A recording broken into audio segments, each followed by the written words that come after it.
Donc là, je vais commencer avec deux nymphes, ce qui va me permettre de savoir un petit peu leurs préférences. Donc je vais faire un montage avec deux mouches. Donc ça va être de l'hameçon de 16 et 18. Hein. Ça reste sur des petits hameçons. Le but c'est de passer de façon aérienne quand même. Mais de descendre aussi. Donc ils sont tous munis d'une bille en tungstène. Qui a une capacité d'immersion assez sympa, on va dire. Et comme ça me permet de tester deux imitations d'espèces différentes, de teintes différentes, et donc de savoir ce que va vouloir le poisson plus rapidement. Donc il y en a une qui est tout en dubbing, qui imite un peu tout ce qui est larves de Baetis. Donc c'est des tout petits éphémères qu'on retrouve tout au long de l'année, suivant les périodes. Hein. Et puis il y en a une autre donc, qui est faite avec un quille de pan. L'avantage c'est que ça va imiter des insectes qui vont sous les pierres, c'est-à-dire les pataches, qui est un peu un caviar pour la truite, donc qu'elle va aller chercher si elle peut en soulevant des petites pierres. Donc ça, c'est ce qu'elle recherche le plus.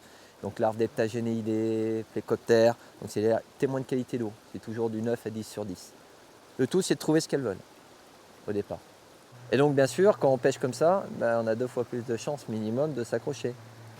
Voilà, et donc je fais différents postes, différentes veines d'eau que je vois. Bien, hop, pendu. Ah, elle est pas bien, elle est un peu énervée, on voit bien qu'elle tourne dans tous les sens pour gratter les pierres, même des petites. Hein.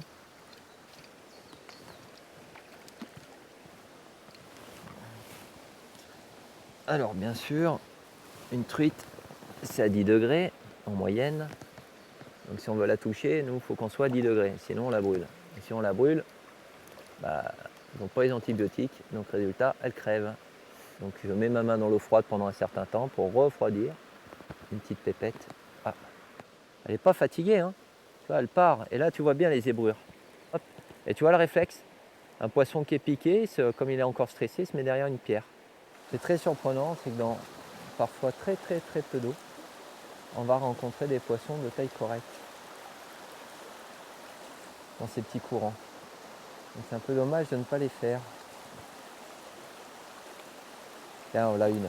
Hop là, tu vois. Et donc à 2 mètres de nous, hop, voilà. On arrive à attraper des poissons quasiment dans nos pieds. Un poisson pareil d'une vingtaine de centimètres. Là, tu as une entrée de courant dessous. Hein. Donc là, c'est profond de 2 à 3 mètres. Là. Donc là, c'est une très grosse cache à poissons, ça. Là-dedans, c'est de nombreux pêcheurs imaginent trouver des poissons de 50, 60. C'est possible. On a la chance d'avoir des potentiels, nous, au niveau rivière, en termes de taille de poisson, mais je veux dire que tous les postes comme ça sont quand même un petit peu pêchés par beaucoup de pêcheurs.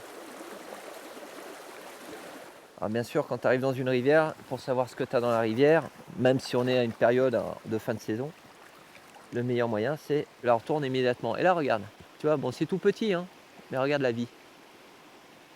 Ça avance comme des petits crabes, là. Tout ça, c'est des heptagénéidés. Ça, c'est un étui, là. Alors, on va essayer de voir s'il est dedans, pour pas trop l'embêter. Ouais, il est dedans. Là, il va sortir, voilà. Tu vois? Donc ça, c'est des larves sans fourreau, qui vivent sans fourreau et qui construisent le fourreau avant de faire une chrysalide. Là, tu as un gamard, là, qui est là, aussi. Là, les gamards, là, ils sont dans... On les voit bien.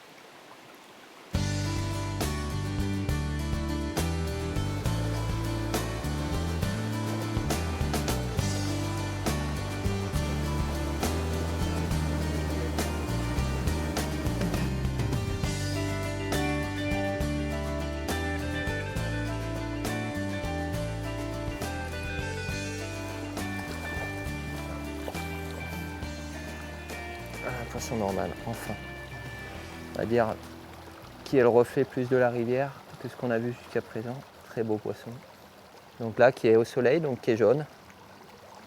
Et qui va doucement reprendre des zébrures qu'on commence à voir se marquer ici, ici. Et voilà.